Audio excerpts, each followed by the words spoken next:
Assalamualaikum warahmatullahi wabarakatuh. Bismillahirrahmanirrahim. Alhamdulillahi rabbil alamin. Wassalatu wassalamu ala ashrafil anbiya'i wal mursalin wa ala alihi wa sahbihi ajma'in, amma ba'd. Allahumma rabbana subhanaka la ilma lana illa ma 'allamtana innaka antal alimul hakim. Allahumma 'allimna ma yanfa'una wanfa'na bima 'allamtana wazidna uluman katsiratan tanfa'una ya rabbal alamin. Alhamdulillah, bersyukur kepada Allah Subhanahu wa taala di waktu yang mulia ini, di bulan yang mulia ini, Allah Subhanahu wa taala memberikan kepada kita kesehatan, kesempatan untuk menikmati hidup ini dengan berbagai macam ketaatan kepada Allah Subhanahu wa taala. Sahabat-sahabatku sekalian, para pemuda dan pemudi yang Allah Subhanahu wa taala cintai, di waktu yang berbahagia ini, di waktu yang singkat ini, mari kita duduk bersama untuk membicarakan hal penting dalam hidup kita, yaitu tentang agama kita, tentang peradaban Islam, tentang kejayaan kaum muslimin. Ikhwas sekalian, para sahabat-sahabatku yang dimuliakan Allah Subhanahu wa taala, Allah Subhanahu wa taala ketika menurunkan agama Islam melalui Rasulullah sallallahu alaihi wasallam, dan Rasulullah sallallahu alaihi wasallam diperintahkan oleh Allah untuk menyebarkan agama Islam ini, maka yang menyambut seruan Rasulullah sallallahu alaihi wasallam itu rata-rata adalah para pemuda. Maka di sejarah Islam itu kita mengenal Ali bin Abi Thalib, Abdurrahman bin Auf, Umar ibn al-Khattab, Mus'ab bin Umair, dan banyak lagi sahabat-sahabat muda yang kita kenal kiprahnya dalam sejarah, yang mereka menorehkan prestasi-prestasi luar biasa. Saudara-saudaraku sekalian, mungkin orang berkata, Ali bin Abi Thalib itu hebat, Mus'ab bin Umair itu hebat, kemudian ada Usamah bin Zaid yang 18 tahun itu telah mampu untuk memimpin pasukan perang. Dia hebat. Orang mengatakan bahwa wajar karena dia hidup bersama Rasulullah SAW. Tapi saudaraku sekalian, di kesempatan ini saya akan berbicara tentang sosok seorang pemuda yang dia hidup jauh setelah Rasulullah SAW. Dia hidup jauh setelah sahabat Rasulullah SAW. Dia hidup di abad ke-8. Dia hidup di abad ke-8. Jauh sekali. Pemuda ini sangat hebat. Pemuda ini memiliki kekuatan luar biasa, baik secara fisik ataupun kekuatan iman.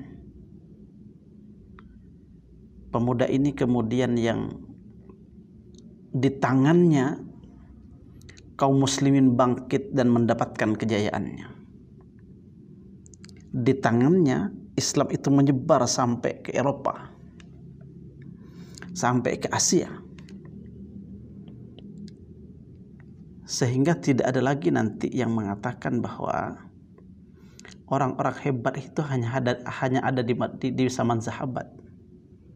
Karena Allah Subhanahu wa taala menurunkan panduan Al-Qur'an dan As-Sunnah itu rahmatan lil alamin, yang semua orang yang menjalankan konsep Al-Quran itu punya peluang yang sama untuk menjadi hebat, untuk menjadi gemilang, untuk memegang kekuasaan kejayaan. Nah, ini yang kita harus pahami, teman-teman sekalian, sahabat-sahabat muda yang Rasulullah SAW menaruh harapan kepada orang muda, kepada antum semua. Sosok pemuda ini dia berilmu, hafal Al-Quran, faham tafsir, faham fiqih, faham usul fiqh, faham tentang ilmu muamalat. Tidak hanya itu, dia juga pakar dalam matematika, filsafat, dan politik. Sosok pemuda ini yang di umur 22 tahun itu sudah dinobatkan menjadi seorang sultan, seorang raja yang berhasil, seorang raja yang mampu memberikan kedamaian, kesejahteraan kepada masyarakatnya. Sosok pemuda ini dikenal dengan nama Muhammad dan julukannya adalah Al-Fatih. Muhammad Al-Fatih.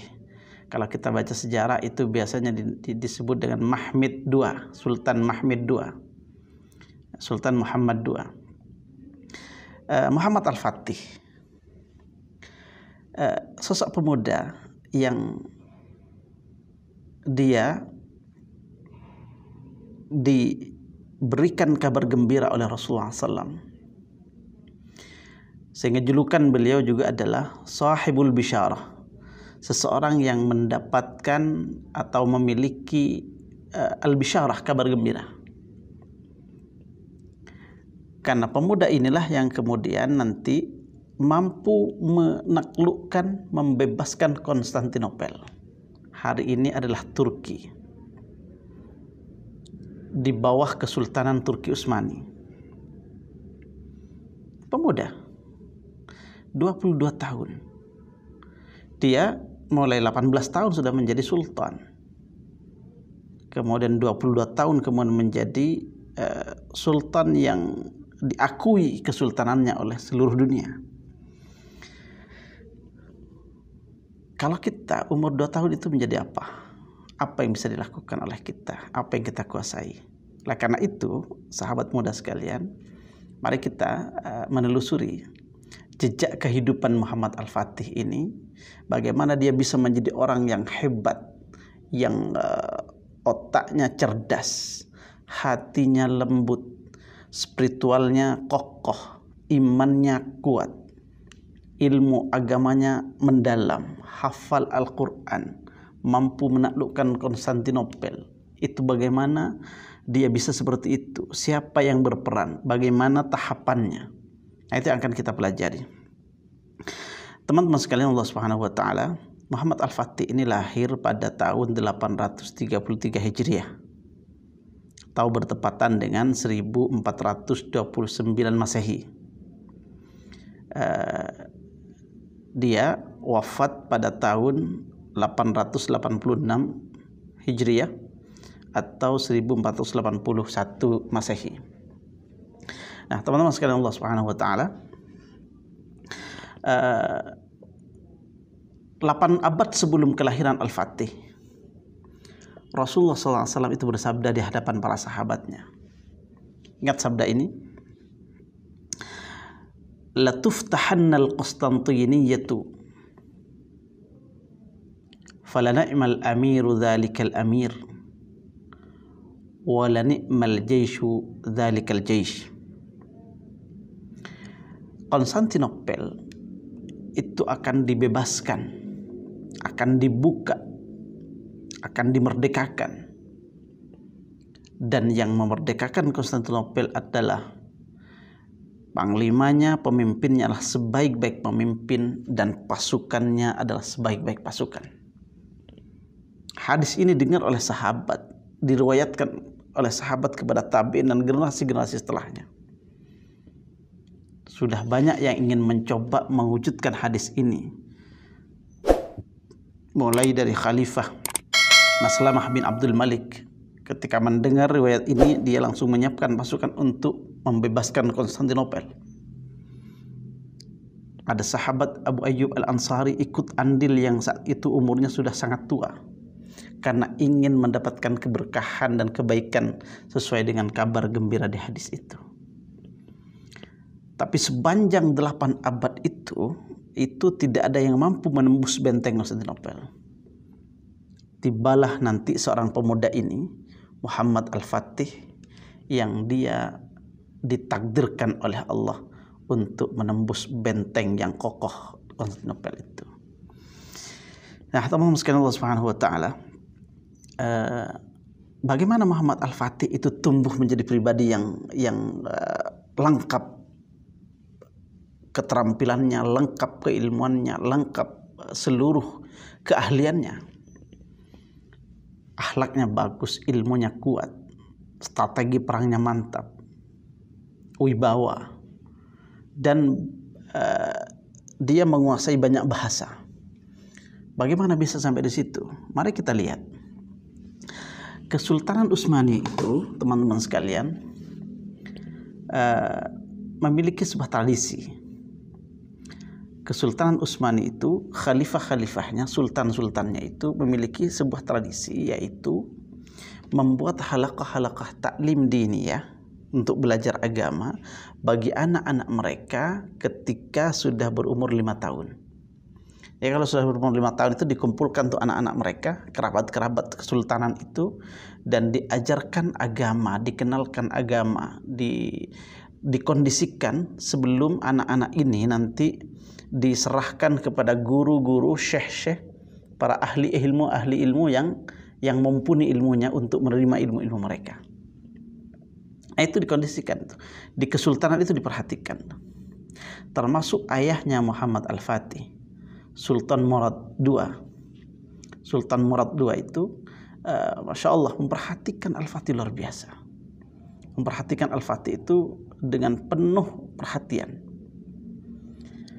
Teman-teman sekalian, Al-Fatih kecil itu ketika umur 4 tahun, 5 tahun ini, selayaknya anak-anak yang lain, suka bermain. Dan pengaruh hidup di dalam istana kesultanan itu membuat dirinya itu merasa punya kekuasaan. Sehingga setiap kali guru-gurunya datang untuk mengajar Al-Fatih itu, Muhammad Al-Fatih, dia sering meremehkan gurunya. Awal-awalnya gurunya datang ditertawakan, saya anak raja, anak sultan, sampai tidak ada yang betah untuk mengajar Muhammad Al-Fatih. Sehingga sang ayah Sultan Murad II ini kemudian mencari ulama yang berwibawa, ulama yang punya harisma, punya keluasan ilmu. Ketemulah satu ulama namanya Ahmad bin Ismail Al-Qurani. Ahmad bin Ismail Al-Qurani. Dipanggillah oleh Sultan, oleh ayahnya Muhammad Al-Fatih, ini aku serahkan anakku kepadamu, dan ini tongkat untuk kau gunakan jika dia bandel, jika dia nakal, membangkang, pukullah dia. Benar, suatu hari datanglah Ahmad bin Ismail Al-Qurani ini menemui Muhammad Al-Fatih untuk diajari Al-Quran, ulumul Quran, fiqh, dan yang lainnya. Begitu datang, seperti biasa dia tertawa, dia meremehkan, lari-lari. Lalu Syekh Qurani ini mengatakan, aku diperintahkan ayahmu untuk mendidikmu dan mengajarkanmu. Jika kamu tidak menurut, maka akan aku pukul. Tertawa Al-Fatih. Dikira tidak ada yang berani mukul anak sultan. Dipukullah oleh Syekh Ahmad bin Ismail Al-Qurani dengan pukulan yang sangat keras, sampai Muhammad Al-Fatih itu ketakutan. Nah, sejak saat itu Syekh Ahmad bin Ismail itu mampu mengendalikan Muhammad Al-Fatih dan mengajarkan ilmu-ilmu kepadanya. Dalam waktu yang sangat singkat, Muhammad Al-Fatih itu telah menghatamkan Al-Quran, telah hafal Al-Quran. Jadi usia 8 tahun itu sudah hafal Al-Quran. Masya Allah. Itu bekal pertama, teman-teman sekalian. Muhammad Al-Fatih di usia 8 tahun sudah hafal Al-Quran. Lalu belajar ulumul Quran, belajar fiqih. Nah, kemudian Sultan Murad mencari guru lagi namanya Syekh Syamsuddin, Aqi Syamsuddin. Ini yang nanti menjadi guru spiritual Muhammad Al-Fatih, yang kemudian berperan besar menjadikan Al-Fatih itu seorang sultan yang memiliki ruh imaniyah yang kokoh. Aqi Syamsuddin ini, gurunya Al-Fatih, juga mendidik Al-Fatih dengan didikan yang luar biasa tegas, tapi penuh kelembutan dan dipenuhi rasa kasih sayang. Beliau mengajarkan akidah, mengajarkan fiqih, mengajarkan tarikh, sejarah, termasuk guru yang senantiasa membacakan hadis Nabi yang tadi kepada Muhammad Al-Fatih. La tuftahannal Qustantiniyatu fa ni'mal amiru amiruha wa ni'mal jaisyu dzalikal jais. Konstantinopel itu akan dibuka, wahai anakku, wahai muridku. Dan yang membuka Konstantinopel adalah pemimpin terbaik dan pasukannya pasukan terbaik. Kata Aqi Syamsuddin, dan aku berharap kamulah nanti yang mampu membebaskan Konstantinopel. Teman-teman sekalian, itulah pola pendidikan Muhammad Al-Fatih sampai menjadi pribadi yang kokoh. Jadi basicnya itu Al-Quran, iman kepada Allah, belajar Al-Quran, ilmu-ilmu yang lainnya kemudian dipelajari setelah kokoh ilmu agamanya. Al-Fatih juga belajar tentang banyak bahasa selain bahasa Turki, bahasa Arab, bahasa Ibrani, bahasa Persia, bahasa Yunani. Beliau kuasai semua bahasa itu. Tumbuh besar dalam ketaatan kepada Allah Subhanahu wa taala. Kemudian teman-teman sekalian, pribadi Al-Fatih menjadi pribadi yang kokoh itu, yang kuat itu karena salah satu peran ibunya juga. Ibunya Al-Fatih. Ibunya Al-Fatih ini adalah wanita yang salihah, yang taat kepada Allah Subhanahu wa taala, yang kemudian senantiasa menanamkan kepada Al-Fatih itu keimanan kepada Allah, melatihkan sholat, membangunkan di subuh hari, kemudian selalu membawa Al-Fatih itu ke dataran tinggi melihat benteng-benteng Konstantinopel. Sang ibu berkata, wahai anakku, lihatlah benteng-benteng itu. Ibu berharap yang mampu menembus benteng-benteng itu dan membebaskan Konstantinopel adalah engkau, anakku. Sebagaimana sabda Rasulullah SAW, la tuftahannal Qustantiniyatu fa ni'mal amiru amiruha wa ni'mal jaisyu dzalikal jais. Kemudian Al-Fatih berkata kepada ibunya, wahai ibu, apakah mungkin aku itu membuka Konstantinopel, membebaskan Konstantinopel? Lalu sang ibu itu membacakan Al-Quran kepada Al-Fatih. Membacakan Al-Quran kepada Al-Fatih. Dikuatkan pribadi Al-Fatih. Lalu diajarkan Al-Fatih itu untuk senang berlatih perang, untuk menguasai strategi perang, dan untuk menarik hati manusia agar dicintai oleh manusia, untuk berbuat adil dan seterusnya. Dan sang ibu itulah yang berdoa ke langit, berdoa kepada Allah Subhanahu wa taala. Apa doa ibunya? Ya Rabbi, ya Azim, wahai Tuhanku, wahai yang maha agung. Ya mujibad da'wat, wahai zat yang maha menjawab semua doa-doa. Ya qadir ala kulli syai', wahai zat yang maha kuasa atas segala sesuatu. Ij'al ibni hadzal amir alladhi yaftahul Qustantiniyah. Jadikanlah anakku ini, ya Allah, menjadi pemimpin yang di tangannya membuka Konstantinopel. Ij'al barakata fi hatainil yadain. Jadikanlah keberkahan di dua tangannya, ya Allah. Waj'al nasral muslimina ya'ti min khilalihima. Dan jadikanlah pertolongan kaum muslimin itu ada di antara tangan-tangan kedua anakku ini. Masya Allah. Ibu yang taat, ayah yang taat, guru-guru yang mendidik dengan kebaikan, itulah yang membentuk pribadi Al-Fatih itu menjadi pribadi yang lengkap, kuat imannya, kuat ruhnya, ilmunya luas, strateginya bagus, bahasanya banyak, bahasa yang dikuasai, tegas, tidak takut kecuali kepada Allah Subhanahu wa taala. Nah, itu pribadi Al-Fatih, teman-teman sekalian. Itu hidup jauh dari masa Rasulullah SAW, tetapi mempraktekkan konsep-konsep Allah dalam Al-Quran, panduan Rasulullah dalam hadis-hadisnya yang disampaikan oleh guru-gurunya. Maka kalau kita ingin kemudian mengembalikan kejayaan kaum muslimin, mengembalikan peradaban Islam yang dulu sempat jaya berabad-abad di atas dunia ini, maka tidak ada jalan lain, teman-teman sekalian, kecuali kita kembali kepada panduan wahyu, panduan Al-Quran dan As-Sunnah. Antum-antum semua ini adalah yang diharapkan oleh Islam, yang diharapkan oleh Rasulullah SAW, menjadi pemuda-pemuda yang tidak sibuk dengan yang sia-sia, yang tidak sibuk dengan hal-hal yang tidak ada manfaatnya, tapi sibuk untuk belajar agamanya dan menurunkan konsep itu menjadi amal nyata, memperjuangkannya sehingga Al-Quran itu hadir keberkahannya di tengah-tengah umat, kejayaan umat Islam hadir kembali, dan kaum muslimin mendapatkan posisinya. Al-Islamu ya'lu wa la yu'la alaih.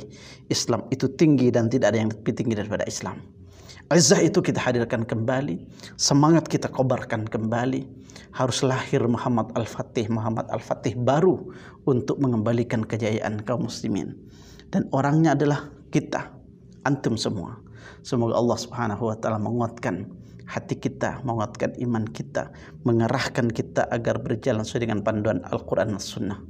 Barakallahu fikum. Semoga Allah Subhanahu wa taala memberikan kepada kita umur yang panjang, yang bermanfaat, yang penuh dengan keberkahan untuk memperjuangkan agama Allah.